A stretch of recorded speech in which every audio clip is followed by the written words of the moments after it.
Hi friends, दोस्तों,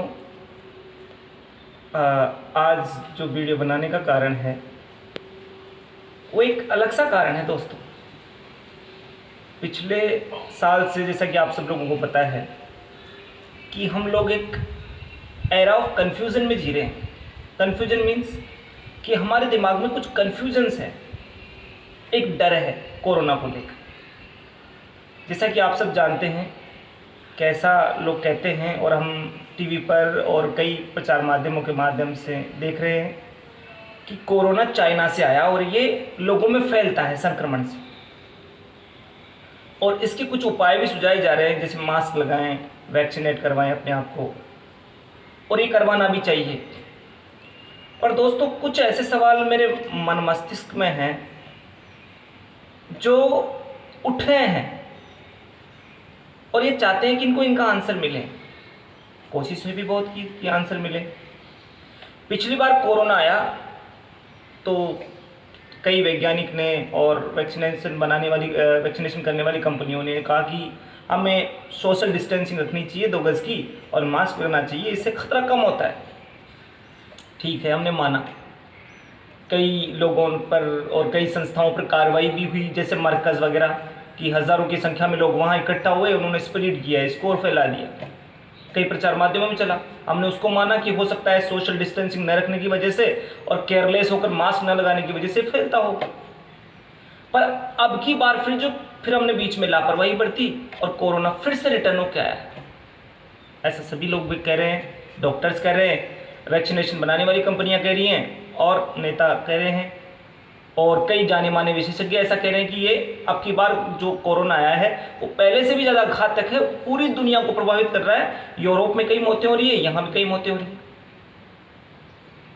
तो आखिर सवाल क्या है हमारे मन मस्तिष्क में? कॉन्ट्राडिक्शंस क्या हैं, कन्फ्यूजन्स क्या हैं? कन्फ्यूजन्स, जो पहला जो कन्फ्यूजन निकल कर आ रहा है दोस्तों, वो ये है कि जैसा कि वैज्ञानिक बता रहे हैं, जैसा कि साइंटिस्ट बता रहे हैं कि जो ये कोरोना ऐसे म्यूटेंट में होकर वापस आया है जिससे ये 1 मिनट से भी कम से लोगों को संक्रमित कर देता है, उससे बीमार पड़ जाते हैं। बीमार पड़ने के बाद इसका जो सबसे तगड़ा इफेक्ट आ रहा है वो हमारे सांस जो लंग्स हैं उनको खराब कर देता है, और बहुत जल्द बहुत सारे केसेस में जैसे कि बता रहे हैं लोग मर जाते हैं। हम इसको मानते हैं, पर सवाल ये है दोस्तों कि जैसा कि आपको पता है कि राजस्थान में और विशेष तौर से बंगाल में चुनाव चल रहे हैं। अगर हम बात करें बंगाल की, तो दोस्तों वहाँ पर लगभग, जहाँ तक मैं मानता हूँ, विभिन्न रैलियों में जो अब तक जो रैलियाँ हो चुकी हैं, उन रैलियों की अगर मैं बात करूँ तो एग्रीगेट लगभग ऑलमोस्ट 15 लाख लोग, इन 15 लाख से 25 लाख लोगों के बीच में इन रैलियों में शामिल हो चुके हैं। और जैसा कि आप सब जानते हैं कि रैलियों में ना तो कोई मास्क लगाता है और सोशल डिस्टेंसिंग की तो बात ही नहीं कर सकते, क्योंकि सोशल डिस्टेंसिंग तो लगभग असंभव है, क्योंकि कई रैलियों में तो 10-10, 7-7, 8-8, 5-5 लाख लोग इकट्ठा हो जाते हैं। अगर वैज्ञानिकों की बात माने कि ये सोशल डिस्टेंसिंग मेंटेन नहीं करोगे तो हो जाएगा, अगर वैज्ञानिकों की बात माने कि अगर मास्क नहीं है तो ये तुरंत पकड़ लेता है, तो दोस्तों अगर मैं उनकी ही बात को उनके ही पक्ष में रखूं तो भी दोस्तों एक कंफ्यूजन क्रिएट होता है कि 15 से 25 लाख लोग एक जगह इकट्ठा हो रहे हैं या कुल मिला के रैलियों में शामिल हुए हैं। अगर उनमें कोरोना फैला है दोस्तों, अगर उनमें कोरोना फैला है तो 15 लाख लोग या 25 लाख लोग अगर अपने घर के 5 लोगों से भी एवरेज मिले हैं तो 1 करोड़ 25 लोगों को वो संक्रमित कर चुके हैं। इसका मतलब, और वही 1 करोड़ 25 लोग अपने से मल्टीप्लाई 5, ये लगभग 5 करोड़ लोगों से को संक्रमित कर चुके हैं। यानी हम ये माने कि बंगाल में संक्रमितों की संख्या लगभग 5 करोड़ है। तो क्या 5 करोड़ लोगों में से अगर डेथ एवरेज लगाया जाए तो वहां तो हजारों की संख्या में लोग मरने चाहिए। तो आखिर चुनाव चल रहे हैं तो संक्रमित और मरने वालों की संख्या कहां है? तो यही बात। दूसरा कंफ्यूजन यह है दोस्तों कि यही, अगर यहाँ राजस्थान की बात करें तो राजस्थान में 3-4 जगह उपचुनाव की प्रक्रिया चल रही है, तो क्या वहां लोग इकट्ठा नहीं हो रहे? वहां भी लोग इकट्ठा हो रहे हैं। आगे चलिए दोस्तों, नेता अगर मैं दोनों ही तरह के नेता की बात करूं, हमारा किसी पार्टी से कोई लेना देना नहीं है, हम बढ़ती जा रही लापरवाही पे बात कर रहे हैं। हम बात करें केंद्र सरकार की, तो केंद्र सरकार में मोदी जी सुबह तो रैलियों को 5-5 लाख, 7-7 लाख, 10-10 लाख लोगों को एक जगह इकट्ठा देखते हैं, अपनी आंखों के सामने चुनाव प्रचार करते हैं, और शाम को टेलीविजन पर आकर हाथ जोड़कर कहते हैं कि दोस्तों, भाइयों बहनों, सोशल डिस्टेंसिंग रखें, मास्क लगाएं।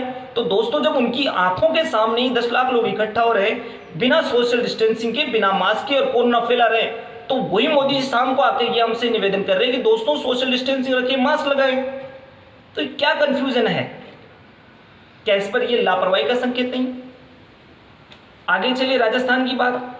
राजस्थान में सरकार और उसके कई मंत्री जब किसी पब्लिक मीटिंग में जाते हैं या पब्लिक सभा में जाते हैं, वहां पर वो कोरोना के लिए ज्ञान देते हैं, पर वो कोरोना के ज्ञान देने के तुरंत बाद अब अगर आप उनको देखेंगे, चाहे मंत्री हों चाहे कोई अधिकारी हों, उनके मुंह पर कोई मास्क नहीं होता। तो इससे पता चलता है कि दोस्तों, क्या सिर्फ ये जो कोरोना है वो सामान्य लोगों को होता है, विशिष्ट लोगों को नहीं? और अगर होता है तो इसके उपाय क्या है? अगर कोरोना घातक है तो चुनाव प्रचार के माध्यमों से, तो चुनाव प्रचार जो चल रहा है उसके माध्यम से करोड़ों की संख्या में लोग संक्रमित हो चुके हैं। दूसरी बात कि मरने वालों का आंकड़ा इतना ज्यादा है कि जैसे लैंसेट की रिपोर्ट आई है कि जून तक एक दिन में लगभग 2000 लोग भारत में मरेंगे। तो मैं इन आंकड़ों पे कहना चाहता हूं कि देखिए, कई बार क्या होता है कि ऐसी सीक्रेट सूचनाएं होती हैं कि अगर वो पब्लिकली हो जाए ना, तो पब्लिक में भगदड़ मच सकती है। दूसरा पक्ष में रखना चाहता हूं कि कई छोटे छोटे यूट्यूबर और लापरवाह न्यूज चैनल्स और कई तरह का मीडिया सूचनाओं को तोड़ मरोड़ कर, डाटाओं को भ्रामक और सनसनी फैलाने के लिए उनका यूज कर रहा है, अपनी टीआरपी बढ़ाने के लिए। अब इसका नुकसान दोस्तों जनता को उठाना पड़ रहा है। जनता के अंदर एक संशय, एक डर का माहौल बन गया है। दोस्तों, हो सकता है ये बीमारी खतरनाक है, हो सकता नहीं ये बीमारी खतरनाक है, हमें मास्क लगाना चाहिए, सोशल मेंटेन करना चाहिए, सोशल डिस्टेंसिंग को। पर दोस्तों, इन आंकड़ों का बिल्कुल उल्टा प्रभाव पड़ता है।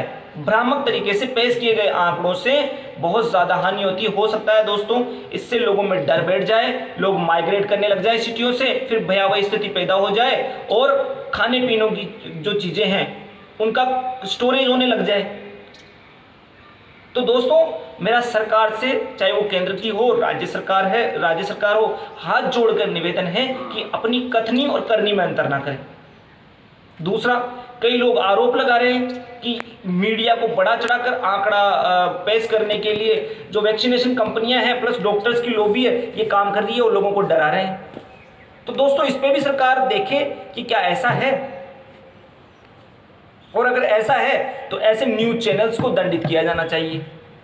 कई बार हम देखते हैं कि कोई भी न्यूज चैनल हर 2 मिनट के अंदर आकर यूट्यूब पर या फेसबुक पर अपनी अपडेट देता है और कहता है कि ये 2 लाख का आंकड़ा है, ये 10 लाख का आंकड़ा है, ये हो गए, ये संक्रमित हो गए, ये 10 मिनट में लोग मर गए।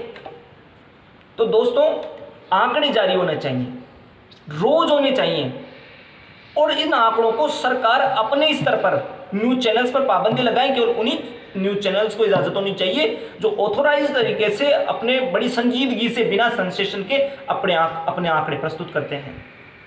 उनको ये अधिकार होना चाहिए। नहीं तो सरकार ऐसे न्यूज चैनल्स पर पाबंदी लगाए जो लोगों में भयावह की स्थिति पैदा कर रहे हैं, डर का माहौल बना रहे हैं और खाने पीने की चीजों पर एक संकट सा पैदा करने की ओर जा रहे हैं। दोस्तों, जैसा कि आप जानते हो, अगर हम इसको संजीदगी से नहीं लेंगे, हमें सोशल डिस्टेंसिंग मेंटेन करनी है, मास्क लगाना है, लोगों को मास्क लगाने के लिए प्रेरित करना चाहिए, बच्चों को करना चाहिए, बार बार हाथ धोने चाहिए। अगर हम बचते हैं तो इससे अच्छा कोई उपाय नहीं है। लेकिन दोस्तों, दूसरी बार ध्यान ये रखना चाहिए कि ऐसे जो अफवाहें फैला रहे हैं लोग, उनके प्रति कार्रवाई होनी चाहिए। तो मेरा आप लोगों से सबसे हाथ जोड़ के निवेदन है कि इस तरह के भ्रामक आंकड़ों के लिए शिकायत करें, सरकार इस पर कार्रवाई करे। छोटे छोटे यूट्यूबर्स जो सनसनी फैलाने के लिए, व्यूज लेने के लिए और सब्सक्राइबर बढ़ाने के लिए ऐसे कार्य कर रहे हैं जिससे डर का माहौल बने, सरकार उन पर पाबंदी लगाए। तो दोस्तों, मैं यही कहना चाहता हूं कि इस माहौल में सरकार हमारा साथ दे, सरकार संजीदगी से अपने आंकड़े पेश करें, उनके उपाय सुझाएं, डर का माहौल खत्म करें। और जैसा पब्लिक को वो कहती है वैसा वो खुद भी करे अपने जीवन में। चुनाव प्रचार इतने ज़रूरी नहीं है जितना कि जनता की जीवन है। तो मैं सबसे सरकार, चाहे वो केंद्र सरकार हो, चाहे राज्य सरकार हो, या अलग अलग राज्यों की सरकारें हों, मैं हाथ जोड़कर निवेदन करूंगा कि वो अपनी कथनी और करनी में अंतर न लाएं। खास तौर से केंद्र सरकार जिस तरह से बंगाल में चुनाव करा रही है, अच्छी बात है, चुनाव होने चाहिए, लेकिन दोस्तों चुनाव के साथ जान का खतरा बना हुआ है। तो सरकार इसको जल्दी से इस पर कोई कार्यवाही करे और लोगों को एक जगह इकट्ठा ना होने के लिए प्रेरित करे, क्योंकि इससे एक भगदड़ की स्थिति बन सकती है। क्योंकि टोटल आंकड़े 2,60,000 संक्रमितों भी बताए जा रहे हैं, जबकि अगर मैं कैलकुलेट जैसे मैंने किया तो बंगाल का ही कैलकुलेशन मैंने बताया कि अगर 25 लाख लोग या 15 लाख लोग अब तक रैलियों में शामिल हो चुके हैं, तो 15 को भी अगर 5 से आप मल्टीप्लाई करते हैं तो लगभग वो 1.25 करोड़ लोगों को संक्रमित कर चुके हैं। तो दोस्तों ये एक खतरा है। आप रैलियों में जाने से बचें, आप अपनी सुरक्षा का ध्यान रखिए, क्योंकि आप सुरक्षित है तो आपका परिवार सुरक्षित है। धन्यवाद। Everything is going very bad and a confusion situations in the media. So please avoid this kind of YouTubers who are spreading fake news. Thank you so much.